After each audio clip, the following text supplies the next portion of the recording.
श्री रामायण अयोध्या कांड।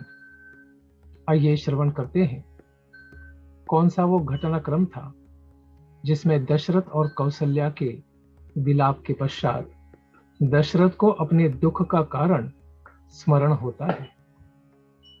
प्रजाजनों को आनंद प्रदान करने वाले पुरुषों में सर्वश्रेष्ठ धर्मपरायण श्री राम के वन में चले जाने पर आर्त होकर रोती हुई सी कौशल्या ने अपने पति से इस प्रकार कहा, महाराज, यद्यपि तीनों लोकों में आपका महान यश फैला हुआ है, सब लोग यही जानते हैं कि रघुकुल नरेश दशरथ बड़े दयालु, उदार और प्रिय वचन बोलने वाले हैं।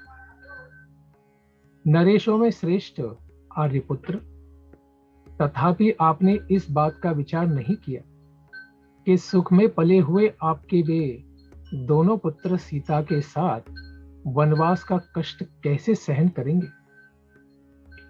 वह मैथिली सुकुमारी तरुणी सीता, जो सुख भोगने के ही योग्य है, वन में सर्दी गर्मी का दुख कैसे सह पाएगी।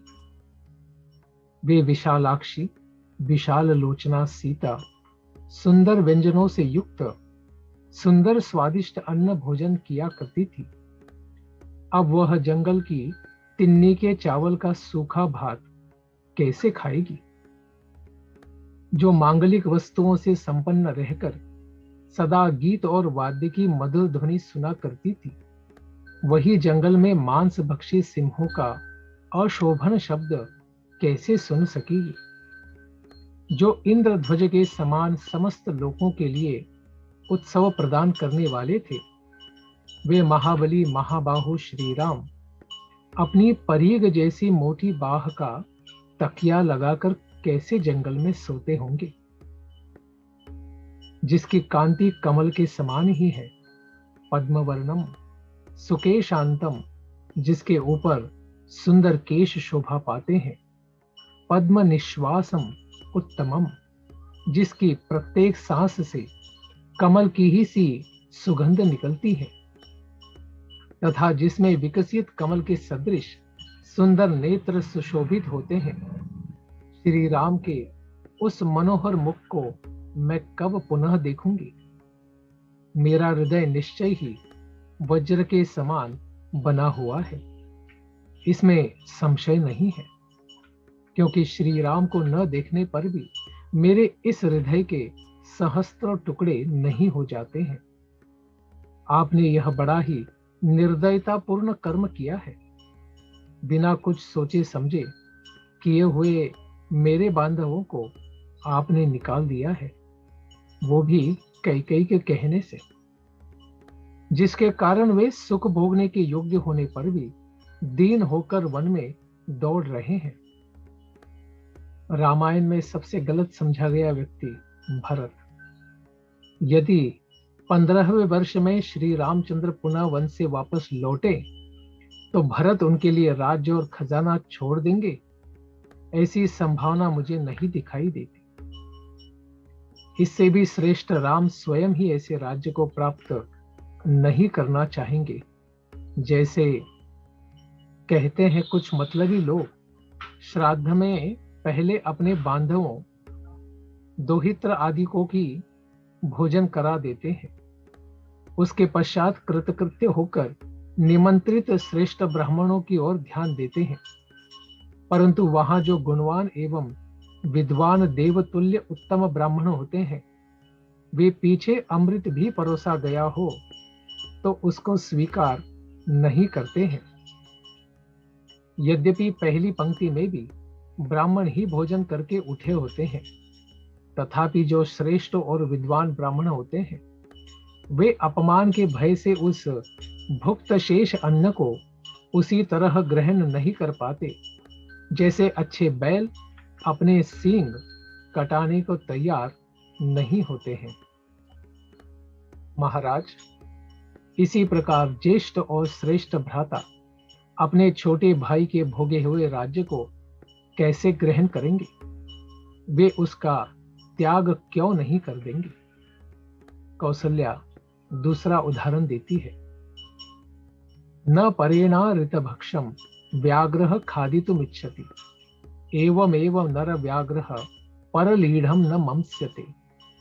जैसे बाघ आदि दूसरे जंतुओं के लाए या खाए हुए भक्ष्य पदार्थ शिकार को खाना नहीं चाहता, इसी प्रकार पुरुष सिंह श्री राम दूसरों के चाटे या भोगे हुए राज्य भोगने को स्वीकार नहीं करेंगे।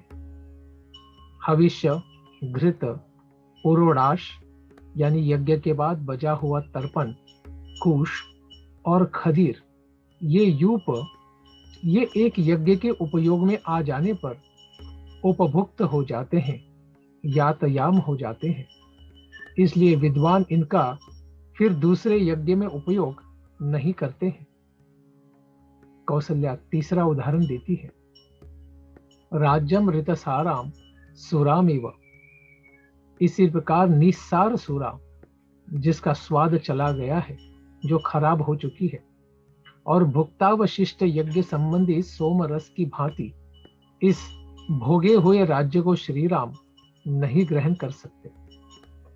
इसके पश्चात चौथा उदाहरण देती है। बलवान इव शार्दुलो वालधेर अभिमर्शनम। वालधे यानी पूंछ।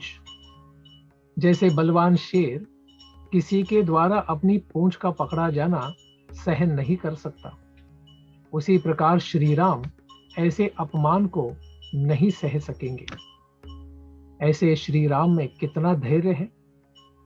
समस्त लोग एक साथ होकर यदि महासमर में आ जाएं, तो भी वे श्री रामचंद्र जी के मन में भय उत्पन्न नहीं कर पाएंगे। तथापि इस तरह राज्य लेने में अधर्म मानकर उन्होंने इस पर अधिकार नहीं किया। जो धर्मात्मा समस्त जगत को धर्म में लगाते हैं, वे स्वयं अधर्म कैसे कर सकते हैं। ऐसे श्री राम का कितना पराक्रम है। वे महापराक्रमी महाबाहु श्री राम अपने स्वर्ण भूषित बाणों द्वारा सारे समुद्र को भी उसी प्रकार दग्ध कर सकते हैं, जैसे संवर्तक अग्निदेव प्रलय काल में संपूर्ण प्राणियों को भस्म कर डालते हैं। और इसी कथनानुसार उन्होंने लंका जाने से पूर्व ऐसा किया भी था। लेकिन कैसा है ऐसे पुत्र का पिता। कहती हैं, सिंह के समान बल और बैल के समान बड़े बड़े नेत्र वाला वैसा नरश्रेष्ठ वीर पुत्र स्वयं अपने पिता के ही हाथों द्वारा मारा गया, क्योंकि वो राज्य से वंचित कर दिया गया है। ठीक उसी तरह जैसे मत्स्य का बच्चा अपने पिता मत्स्य के द्वारा ही खा लिया जाता है, ऐसे पिता को धर्म और सत्य में विश्वास है कि नहीं, ऐसी कौशल्या देवी पूछती हैं। आपके द्वारा धर्मपरायण पुत्र को देश निकाला दे दिया गया, अतः यह प्रश्न उठता है कि सनातन ऋषियों ने वेद में जिसका साक्षात्कार किया है तथा श्रेष्ठ द्विज जिसे अपने आचरण में लाए हैं, वह धर्म आपकी दृष्टि में सत्य है या नहीं। अब मेरा सहारा कौन है? क्योंकि राजन, नारी के लिए एक सहारा उसका पति है, दूसरा सहारा उसका पुत्र और तीसरा सहारा उसके पिता, भाई आदि बंधु बांधव है। चौथा कोई सहारा स्त्री के लिए नहीं है। इन सहारों में से आप तो मेरे है ही नहीं, क्योंकि आप तो मेरी सौत कैकेयी के अधीन है।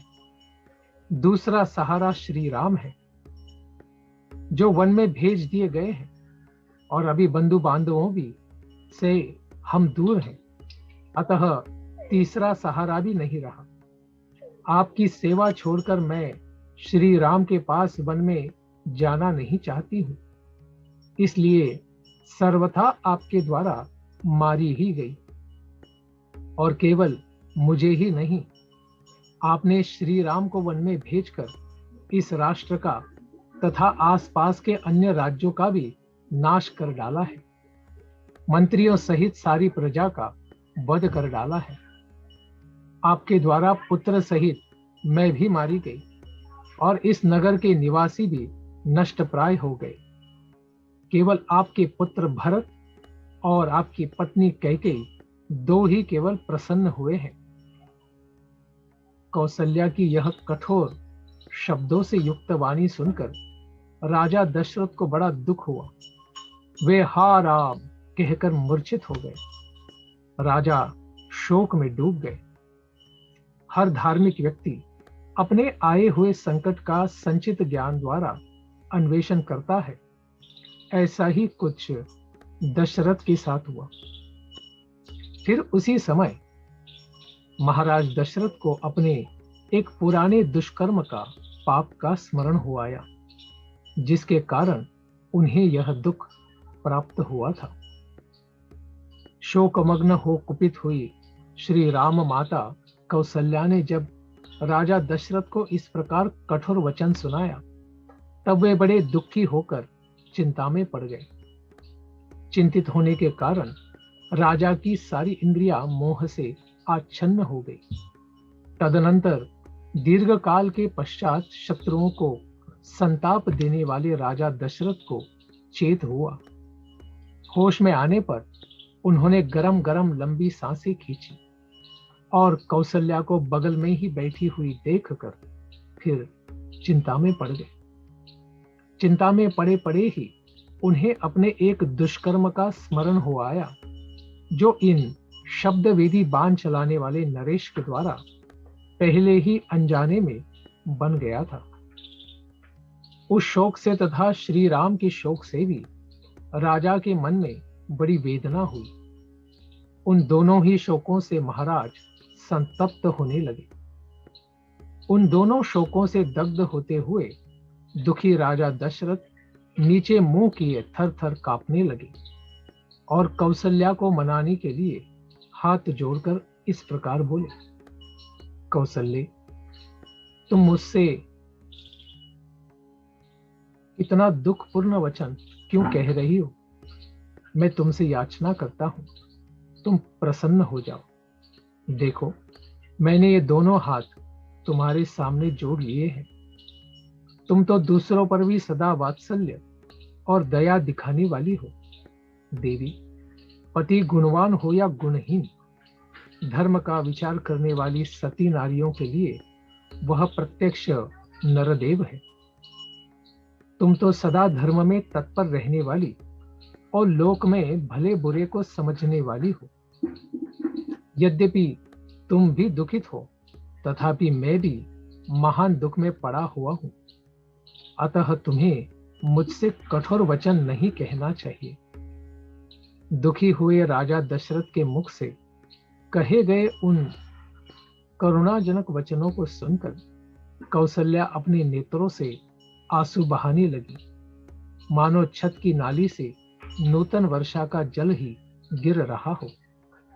वे अधर्म के भय से रो पड़ी और राजा के जुड़े हुए कमल सदृश हाथों को अपने सिर से सटाकर घबराहट के कारण शीघ्रता पूर्वक एक एक अक्षर का उच्चारण करती हुई सी बोली, देव, मैं आपके सामने पृथ्वी पर पड़ी हूं। आपके चरणों में मस्तक रखकर याचना करती हूं, आप प्रसन्न हो। यदि आपने उल्टे मुझसे ही याचना की, तब तो मैं सच में मारी गई। मुझसे अपराध हुआ हो तो भी मैं आपके क्षमा पाने के ही योग्य हूं, प्रहार पाने के नहीं। पति अपनी स्त्री के लिए इहलोक और परलोक में भी स्पृहणीय है। इस जगत में जो स्त्री अपने बुद्धिमान पति के द्वारा मनाई जाती है, वह कुल स्त्री कहलाने की योग्य नहीं है, जो कि कैकेयी बन चुकी है। धर्मज्ञ महाराज, मैं स्त्री धर्म को जानती हूं और यह भी जानती हूं कि आप सत्यवादी हैं। इस समय मैंने कुछ भी न कहने योग्य बात कह दी है। वह पुत्र शोक से पीड़ित होने के कारण ही मेरे मुख से निकल गई है। शोक धैर्य का नाश कर देता है। शोक शास्त्र ज्ञान को भी लुप्त कर देता है तथा शोक सब कुछ नष्ट कर देता है। अतः शोक के समान दूसरा कोई शत्रु नहीं है। शत्रु के हाथ से अपने ऊपर पड़ा हुआ शस्त्रों का प्रहार सह लिया जा सकता है, परंतु दैववश प्राप्त थोड़ा सा भी शोक नहीं सहा जा सकता। श्री राम को वन में गए आज 5 रातें बीत गई, मैं यही गिनती रहती हूँ। शोक ने मेरे हर्ष को नष्ट कर दिया है, अतः ये 5 रात मेरे लिए 5 वर्षों के समान ही प्रतीत हुई है।